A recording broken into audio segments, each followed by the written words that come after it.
Hello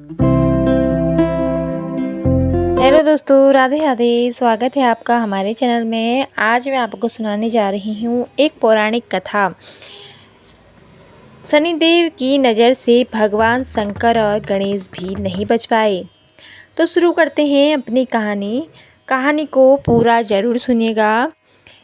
एक पौराणिक कथा के अनुसार एक समय शनिदेव भगवान शंकर के धाम हिमालय पहुँचे।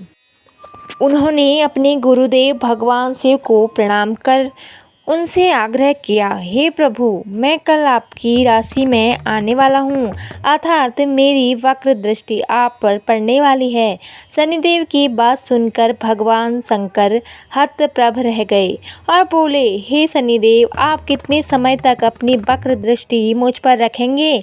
शनिदेव बोले, हे नाथ, कल सवा प्रहर के लिए आप पर मेरी वक्र दृष्टि रहेगी। शनिदेव की बात सुनकर भगवान शंकर चिंतित हो गए और शनि की वक्र दृष्टि से बचने के लिए उपाय सोचने लगे। शनि की दृष्टि से बचने हेतु अगले दिन भगवान शंकर ने मृत्युलोक आए। भगवान शंकर ने शनिदेव और उनकी वक्र दृष्टि से बचने के लिए एक हाथी का रूप धारण कर लिया। भगवान शंकर को हाथी के रूप में सवा प्रहर तक का समय व्यतीत करना पड़ा तथा शाम होने पर भगवान शंकर ने सोचा, अब दिन बीत चुका है और शनिदेव की दृष्टि का भी उन पर कोई असर नहीं होगा। इसके उपरांत भगवान शंकर पुनः कैलाश पर्वत पर लौट आए।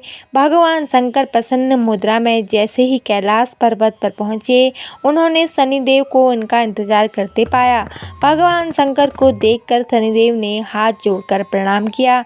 भगवान शंकर मुस्कुराकर शनिदेव से बोले, आपकी दृष्टि का मुझ पर कोई असर नहीं हुआ।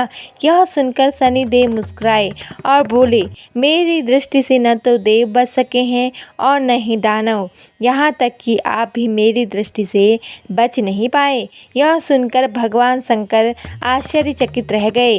शनिदेव ने कहा, मेरी ही दृष्टि के कारण आपको सवा प्रहर के लिए देव योनि छोड़कर पशु योनि में जाना पड़ा। इस प्रकार मेरी वक्र दृष्टि आप पर पड़ गई और आप इसके पात्र बन गए। शनिदेव की न्यायप्रियता देखकर भगवान शंकर बहुत प्रसन्न हुए और शनिदेव को हृदय से लगा लिया। एक अन्य कथा के अनुसार भगवान श्री गणेश भी शनिदेव की नज़र से बच नहीं सके और उन्होंने भी शनिदेव की वक्र दृष्टि का सामना करना पड़ा। ब्रह्मवैवर्त पुराण के अनुसार माता पार्वती ने पुत्र प्राप्ति के लिए पुण्यक नामक व्रत रखा था, जिसके फलस्वरूप भगवान विष्णु ने अपने गर्भ से बालक रूप में जन्म लिया। जन्म के बाद सभी देवी और देवता शिव पार्वती को बधाई देने और बालक गणेश को आशीर्वाद देने के लिए उपस्थित हुए, परंतु शनिदेव ने बालक गणेश को न तो देखा और न ही उनके निकट गए। माता पार्वती को यह बात अपने पुत्र का अपमान लगी और वो रुष्ट हो गई। दरअसल पार्वती जी को शनिदेव की पत्नी द्वारा दिए गए श्राप के बारे में पता नहीं था कि उनकी दृष्टि पड़ते ही हानि हो सकती है। उन्हें लगा कि शनि देव उनके पुत्र का अपमान कर रहे हैं। उन्होंने कहा, सूर्यपुत्र, आपने अपनी गर्दन क्यों झुका रखी है? मेरी व मेरे पुत्र की ओर देखो, तुम मेरे पुत्र को क्यों नहीं देख रहे हो? इस पर शनिदेव ने कहा, हे माते, मेरा नहीं देखना ही अच्छा है, क्योंकि सभी प्राणी अपनी अपनी करनी का फल भोगते हैं। मैं भी अपनी करनी का फल भोग रहा हूँ। ऐसा कहकर शनिदेव अपनी पत्नी द्वारा दिए गए श्राप के बारे में माता पार्वती को बताते हैं। तब माता पार्वती ने कहा कि सब कुछ ठीक होगा, तुम्हारे देखने पर कुछ अमंगल नहीं होगा, क्योंकि यह मेरा पुत्र है और इसे सभी देवताओं ने आशीर्वाद दिया है।